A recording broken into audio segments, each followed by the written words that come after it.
नमस्कार किसान साथियों, स्वागत है आपका मेरे यूट्यूब चैनल में। मैं आपका मित्र लोम सिंह राजपूत।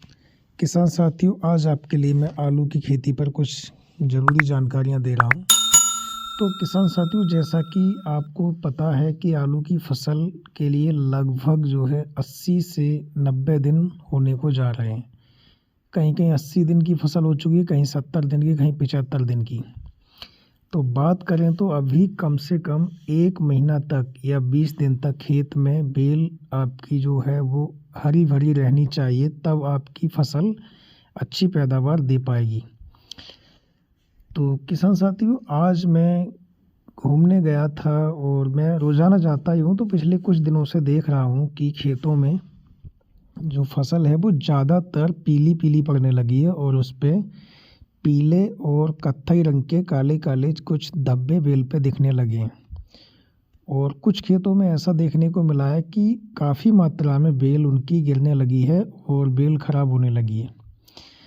जैसा कि मैंने बताया कि कम से कम 20 से 25 दिन तक आलू की बेल अगर हरी भरी रहेगी तो उत्पादन तो अच्छा मिलेगा, लेकिन अगर अभी से बेल गिर जाएगी तो फिर पैदावार बहुत ज़्यादा डाउन हो जाएगी। तो किसान साथियों, आपके लिए हम कुछ जानकारियाँ देंगे। इससे पहले आप एक वीडियो का नज़ारा लीजिए। ये जो है एक प्राकृतिक वीडियो है और इसको मैंने बीच में डाला है। तो किसान साथियों, हम बात करते हैं पुनः आलू की फसल के बारे में। तो आलू की जो फसल है वो अच्छी रहनी चाहिए, और अच्छी रहने के लिए हमारे लिए क्या क्या काम ज़रूरी है। जैसा कि मैंने आपको बताया कि बेल कई जगह पे पीली पीली देखने को मिली, और काफ़ी हद तक आलू में इस समय पे जो मौसम का जो समय है वो बहुत ही प्रतिकूल प्रकार का मौसम इस समय हो चुका है,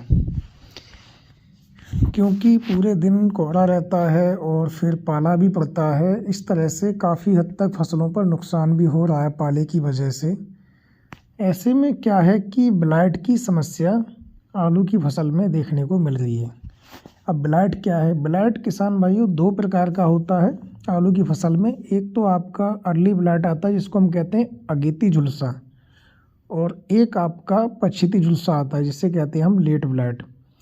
किसान साथियों, अगेती झुलसा का तो अब समय नहीं रहा। अगेती झुलसा शुरू में आया होगा, कहीं अगर आया भी होगा तो उसका समय नहीं है, लेकिन अब पछेती झुलसा का समय है, और पछेती झुलसा से अपनी फसल को बचाना बहुत ही आवश्यक है।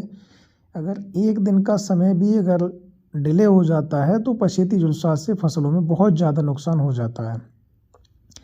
सबसे पहले जानते हैं पछेती झुलसा होता क्या है। तो किसान साथियों, पछेती झुलसा जिसको हम लेट ब्लाइट कहते हैं, ये एक प्रकार का कवक युक्त रोग होता है जिसको हम फंगस जनित रोग भी कह सकते हैं। एक कवक होता है जिसका नाम होता है फाइटोप्थेरा इन्फेस्टेंस। ये इसका एक अंग्रेजी वैज्ञानिक नाम है, और ये आलू की फसल में होने लगता है। जब लेट ब्लाइट की समस्या आती है तो इस कवक के कारण इस तरह की आलू की फसल में जो बेल होती है, बेल पर पत्तों पर इस प्रकार के चकत्ते दिखाई देने लगते हैं, जो कि काले एवं भूरे रंग के चकत्ते होते हैं, और जो गोल गोल तथा चौकूंटे एवं तिकोने देखने में मिलते हैं। और ये चकत्ते जो हैं वो लेट ब्लाइट की खास पहचान है। ये सबसे मुख्य लक्षण है जो कि लेट ब्लाइट की जब शुरुआत आती है तो इस तरह के जगह जगह धब्बे दिखाई देने लगते हैं। अगर समय से इसका नियंत्रण नहीं किया गया तो ये समस्या 2 दिन में पूरे खेत को अच्छे से पकड़ लेती है, जिससे कि उभर पाना बहुत ही मुश्किल होती है, और उसके बाद में इस तरह से बेल आपकी गिर जाती है। और जब इस तरह से बेल गिरने लगती है तो फिर हम कोई भी स्प्रे करते हैं तो उसका अच्छे से बेनिफिट नहीं मिल पाता है। तो इन बातों का विशेष ध्यान रखना है कि समय पर फसल का उपचार करना है। अगर समय पर हम फसल का उपचार नहीं करेंगे, समय पर कोई भी दवा नहीं लगाएंगे, तो फिर देर होने से फिर कोई भी फ़ायदा नहीं मिल पाता है। वैसे तो आलू की खेती करने वाले किसान बहुत ज़्यादा जागरूक होते हैं, और ज़्यादातर वो समय समय पर गाइडलाइन को पढ़ते रहते हैं और अपनी फसल की अच्छे से देखरेख करते भी हैं। लेकिन फिर भी कभी कभी समस्या ऐसी हो जाती है कि हम लोग ध्यान नहीं दे पाते हैं या फिर समय पे हमको सही सलाह नहीं मिल पाती है, तो फिर समस्या खेत में ज़्यादा बन जाती है। उस समस्या से बचने के लिए आलू की फसल में अगर आपको लग रहा है कि प्री स्टेज है झुलसा की, प्री स्टेज का मतलब मैंने आपको शुरू में बताया था कि खेत में बेल पर जगह जगह कम मात्रा में अगर चकत्ते देखने को मिल रहे हैं, तो उसी समय पर हमारे लिए अपने खेत में छिड़काव कर देना चाहिए। अब छिड़काव किसका करना चाहिए? तो छिड़काव करने के लिए कुछ रसायन हैं जो कि अच्छे कारगर हैं और बढ़िया काम करते हैं। जैसे कि हम बात करें तो एक सिजेंटा कंपनी का फोलियो गोल्ड नाम से आता है। फोलियो गोल्ड नाम का ये रसायन होता है। इसकी अगर हम छिड़काव करते हैं तो ये जो लेट ब्लाइट का कारक होता है, इसके लिए फाइटोप्थेरा इन्फेस्टेंस मैंने आपको बताया, उस कारक पर वार करता है और उसको ये किल करने का काम करता है, उसको ये मार देता है। अगर हम फोलियो गोल्ड का समय पे अगर इस्तेमाल करते हैं तो हम अपने खेत से लेट ब्लाइट की कंट्रोल अच्छे से कर सकते हैं।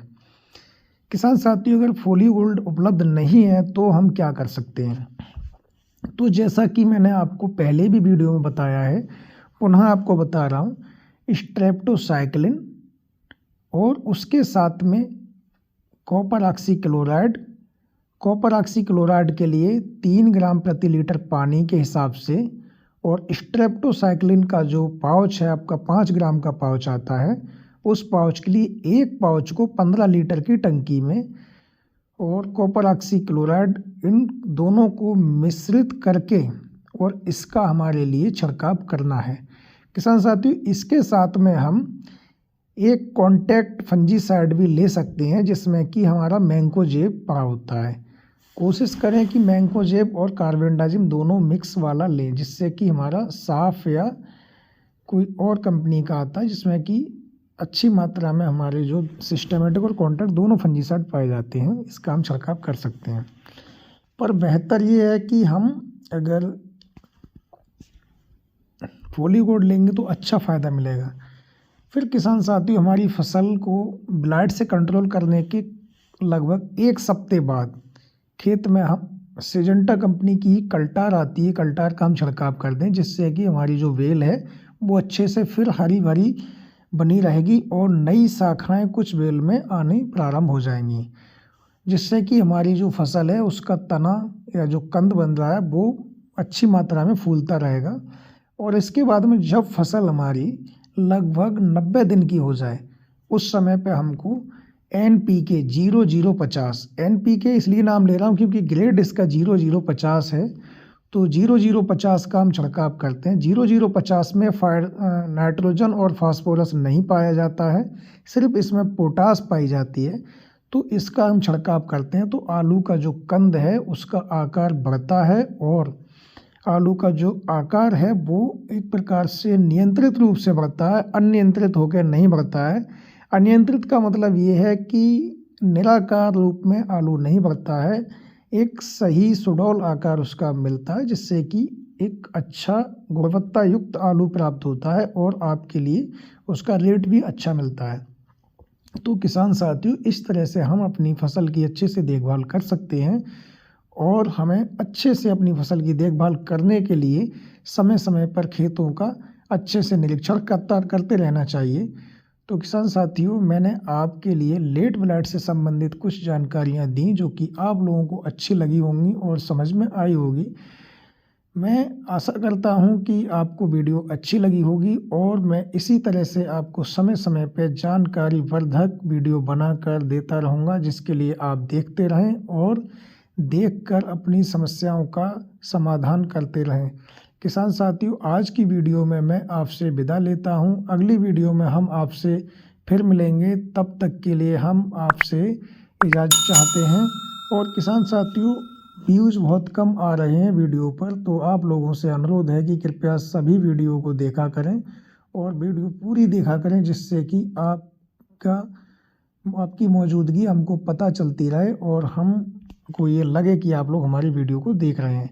धन्यवाद किसान साथियों, नमस्कार, जय हिंद, वंदे मातरम, जय जवान, जय किसान, जय अन्नदाता। किसान साथियों नमस्कार, मैं आपसे विदा लेता हूँ।